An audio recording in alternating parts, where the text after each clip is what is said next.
ఇప్పుడు ఇక్కడ నేను zero poverty, population management, human resource development, skilling and employment, water security, farmer and agritech, global best logistics, cost optimization of energy and fuel, product perfection, Swachh Andhra Pradesh, deep tech in all walks of life.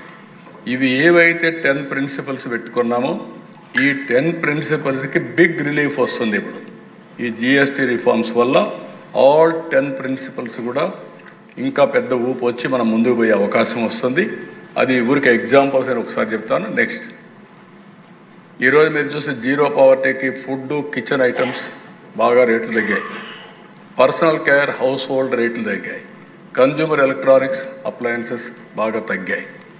Population management, human resource development, health care and మెడిసిన్కి అయితే insurance వల్ల అందరికీ ఆరోగ్యం మెరుగు చేసే అవకాశం వచ్చింది.